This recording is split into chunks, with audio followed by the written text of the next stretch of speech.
I think this trend is well over right now, but I'm not letting that spoil my fun. So here it is, designing the most ridiculous, the most unlivable space that I can imagine. Do you remember my story about taking interior design course? Right, completely the opposite of that. Now, if I'm being honest, what I truly wish for my worst enemy is just never to hurt anyone ever again. I don't know, going foraging mushrooms instead. But today we're not healing. Today we're decorating. This is just a collection of bad decisions, in my opinion, of course. And if I'm somehow recreate your actual room, I'm sorry. What did they do to you? We are doing a living room, a kitchen, a bedroom, and why not a bathroom? Some choices based on ignoring ergonomics, and some are on pure taste. And I mean lack of it. Let's have some fun. Actually, I've tricked you because my poor nemesis is getting an open plan. Kitchen and living room merged together. Yes, I know many people have that. It's handy when you have kids, for example, to keep an eye on them. Or in small flats, it makes sense. But in this case, my nemesis has plenty of space and still gets an open plan. Imagine steak one night, cauliflower next one, no escape. The floor, grey laminate, obviously, and the walls white. Brilliant white. We don't need color or joy. And rugs? Forget it. Let's sound roam-free and echo from every surface. Ceiling lights are the main lights and the only lights. No calming ambience, no highlighting for working areas, just chrome spotlights glaring from above and lighting everything.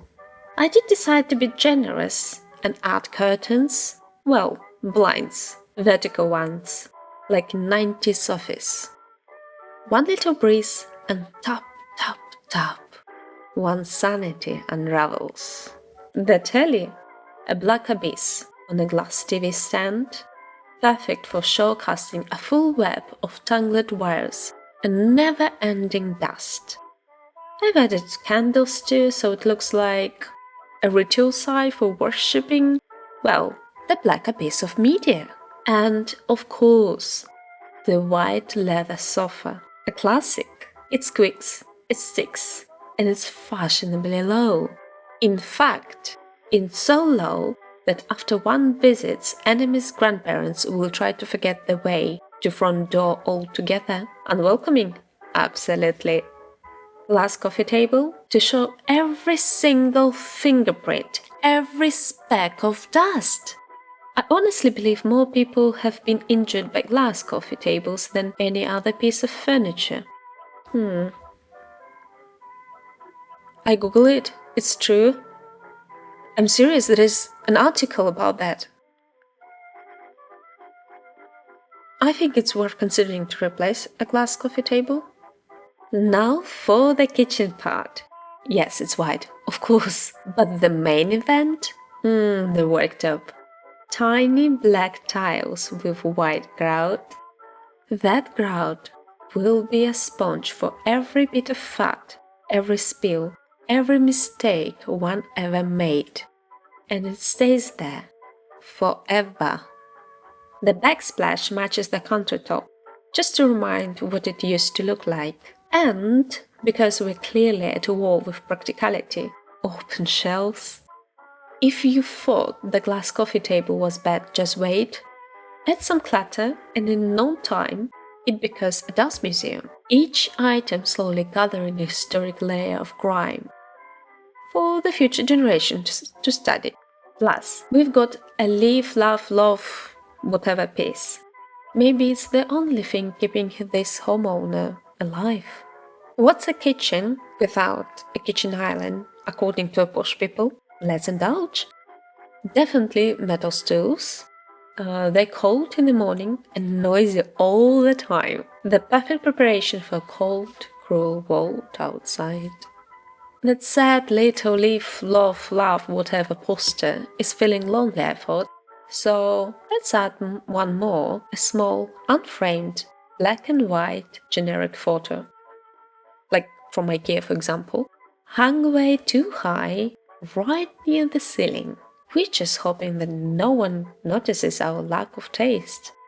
I look at the result of my Photoshop labor right now and realize this actually might exist. And if our taste doesn't align and I mock it, I do apologize.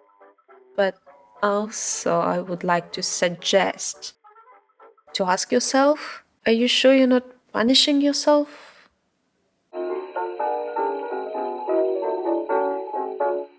Now, if we try to save face in living room, allegedly common area, the bedroom is fully private.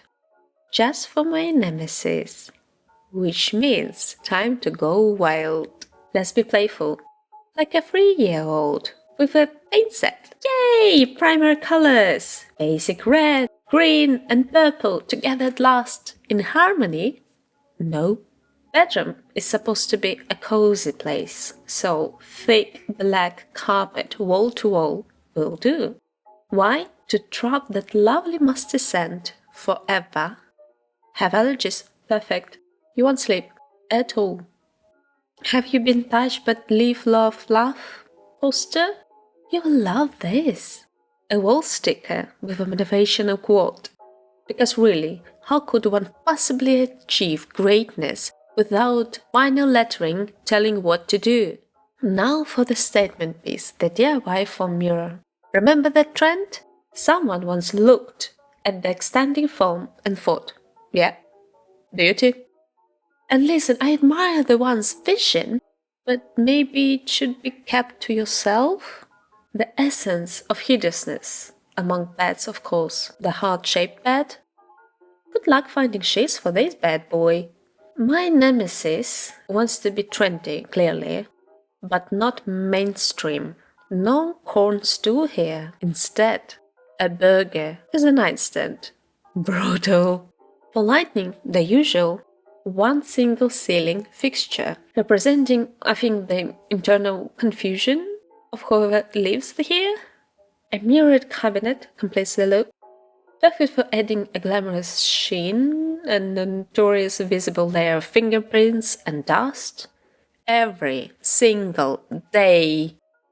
And finally, to tow it all together, a crushed zebra print rug, the kind that makes you pause and wonder, is just a print? Or did it move once? Honestly, I don't think this bedroom is something someone would do to themselves. Then again, I've seen similar examples on rental sites. So, dear landlords, I know you use your spare place as storage or dumping grounds, but please, you're renting them to actual humans. Find some humanity.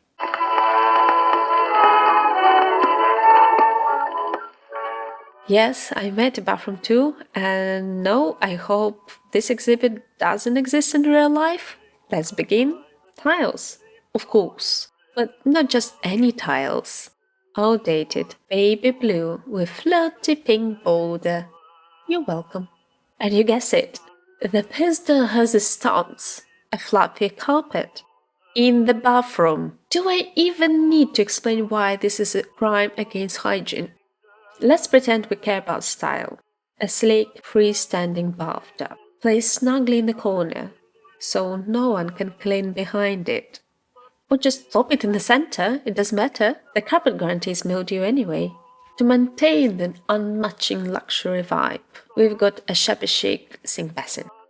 Looks nice in the magazine, but in real life, water seats where the basin meets the surface. Hello mold, hello lime scale. Fashionable? Maybe. Practical? Not in the slightest. Now, the toilet. When I found this, I thought I was hallucinating. It's made of natural stone, an expensive material used to create a shape that, how to say that, resembles colon. No offense to colons, Just maybe not in natural stone, in a toilet?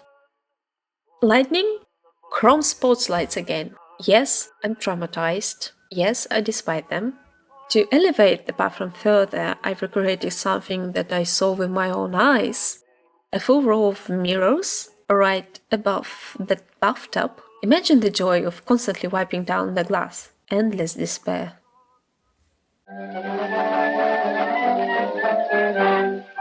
I giggled while putting it all together, but the true horror is that some places like this really exist, and in some ways it makes it more cursed. So, no, I don't wish that space to anyone, even my worst enemy. By the way, I made these collages using Photoshop Beta with some AI tools, but they actually not so great. So, majority of chaos that you see is actually handwork. But I will say, if some of these things looks familiar to you, maybe, just maybe, it's time to reconsider a few things. Tell me in the comments below, what's your favorite room? Or what's the worst horrible room you've been in? Cheers!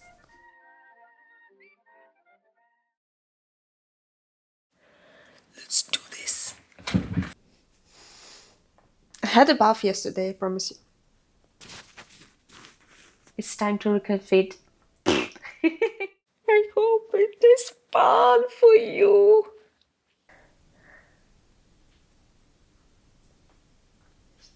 Actually,